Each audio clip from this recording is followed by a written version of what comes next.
We're here with Dr. John Arderete, Vice Provost of Research and Professor at Washington State University. How did you get into science? That is a good question only in the context of background.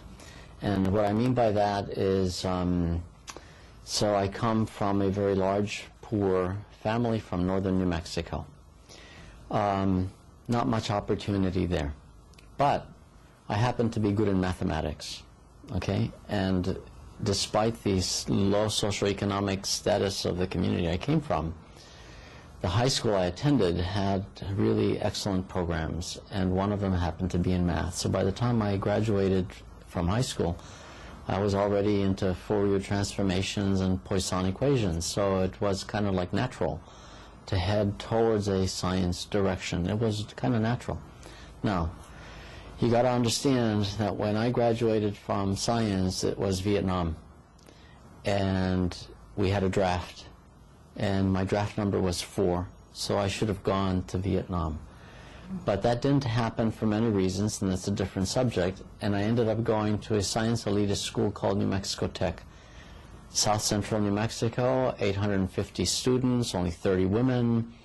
Probably I was one of only 4 minorities in the entire campus as a student. And the reason I went there, they paid my way.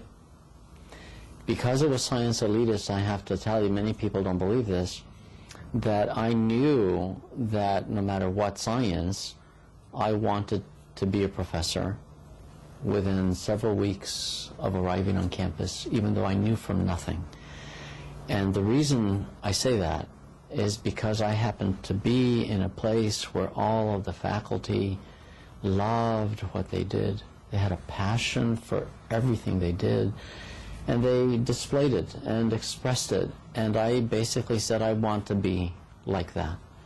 And I was, in fact, a math major. My first Bachelor of Science degree is in mathematics. But in the first semester of my junior year, I took a microbiology course and fell in love again. Okay, I fell in love with biology and microbiology. And so then, because I was in such a fast track, I took everything necessary for me to get a second bachelor's degree in biology, and from there went to microbiology. That's how it started. My first 2 publications was as an undergraduate, doing research in the lab.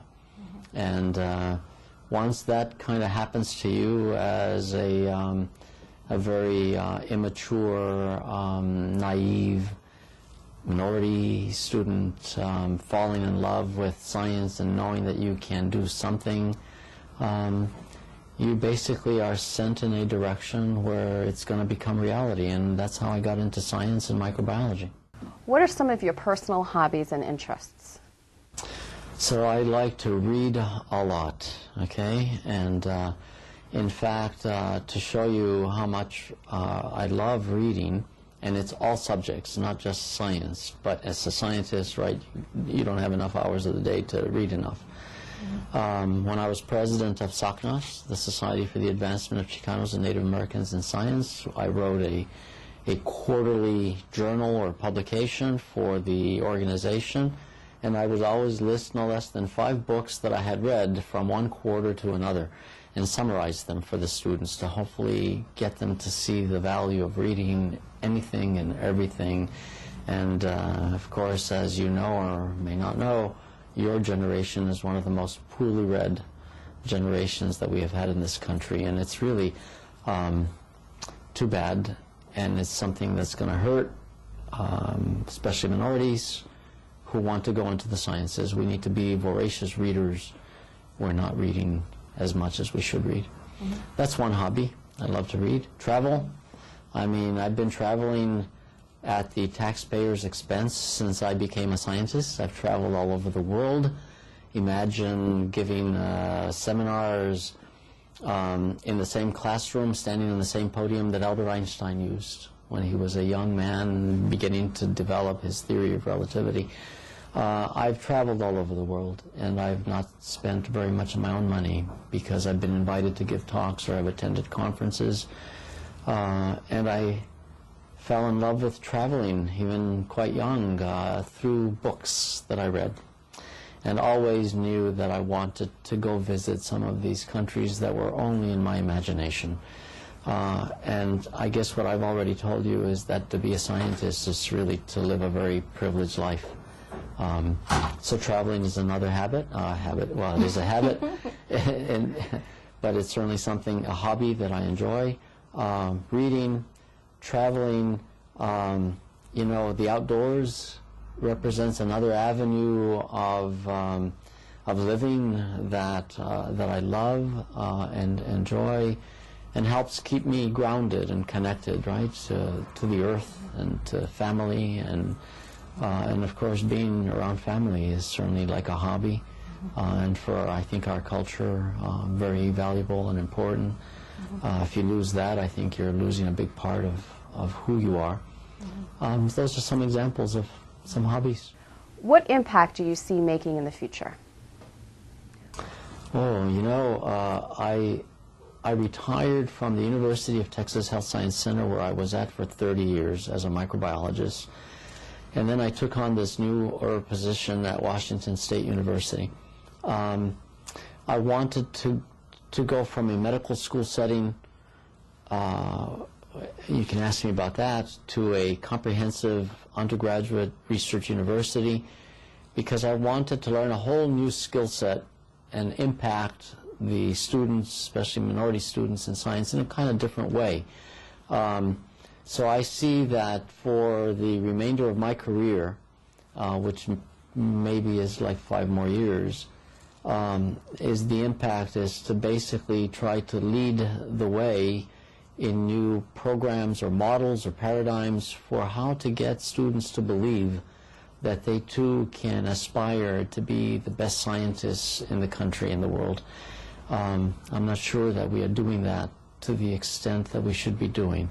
So apart from science, which I still do, the research in my laboratory that I still do, I think continuing to work with minority communities and women, continue to help themselves embrace the notion of higher education, and that they can get the highest degree that we give a human being on this earth, the PhD degree. I think that is certainly an area that I want to have a very big impact on. Not that I have not had that impact along my career, but I want to, I think, have it in a different way. I think that's one thing that I can do.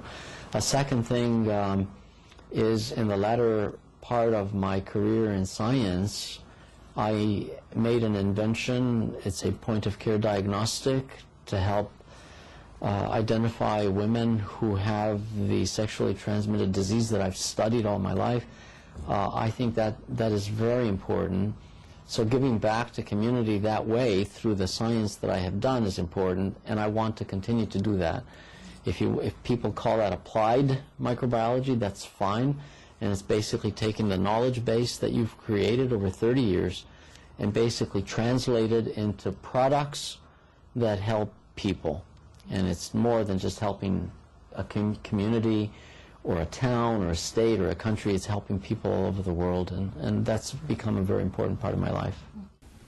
How did you get started in your career? What was your first position? You know, I had only one suitcase and hitchhiked to go to college.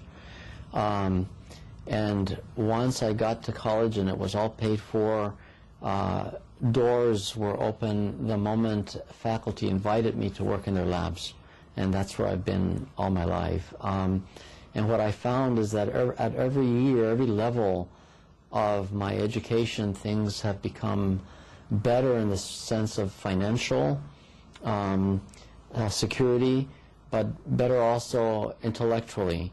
And so going to New Mexico Tech was, I think, a complete transformation for me as a person who came from a small town in northern New Mexico to someone now who was becoming a part of the earth, a member of the global community. And trust me, that's not an easy thing to break out, an easy mold to break out of for people like myself, and other minorities, I'm sure, have felt similarly.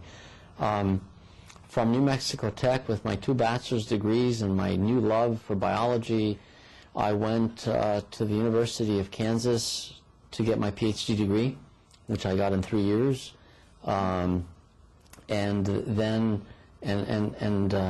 I went from an undergraduate working on African sleeping sickness to working on an enterotoxin that causes diarrhea in third world countries made by E. coli, to the University of North Carolina, Chapel Hill, where I spent 2.5 years as a postdoctoral fellow in a completely different system.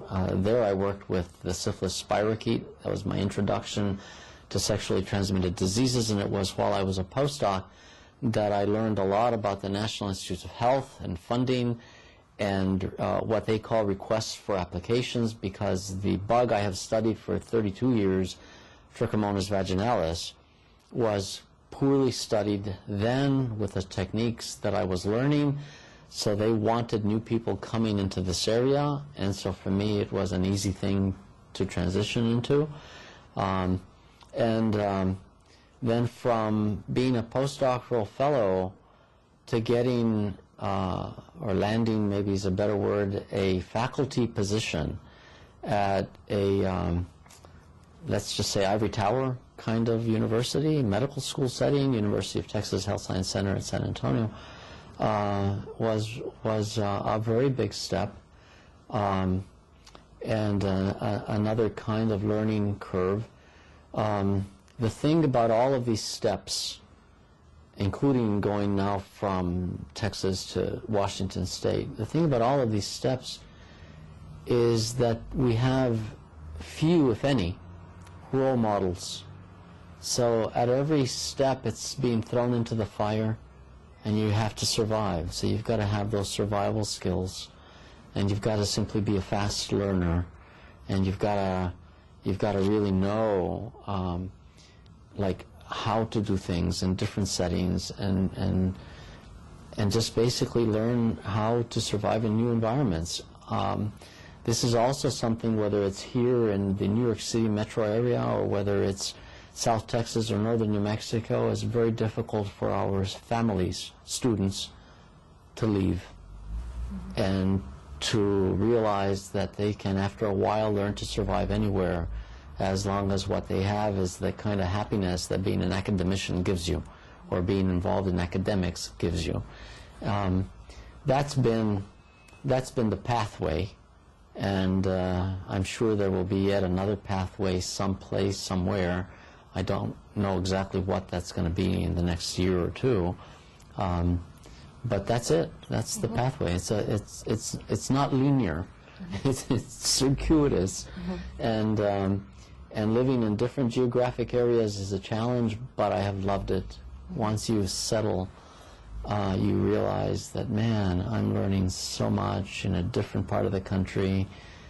And I think also you become a true American because you know what things are like in different parts of the country. That's it. What would you say if you could write a survival handbook? What is the best piece of advice that you could give someone starting their career? So what is true as an undergraduate is also true as a graduate student, postdoc, even junior faculty. And that is a very important survival skill, is identify 2 or 3 key faculty that you can talk to about anything, and that are going to be there to offer advice, even if it's different advice from the different people. And then you make your own decision. That's definitely one thing. A second piece of advice is, you start off poor, stay poor, and just continue up the ladder in academia, because at some point things get turned around and you become more secure. Another piece of advice is materialism doesn't bring you the kind of happiness you think, and it's the other intellectual things that matter more.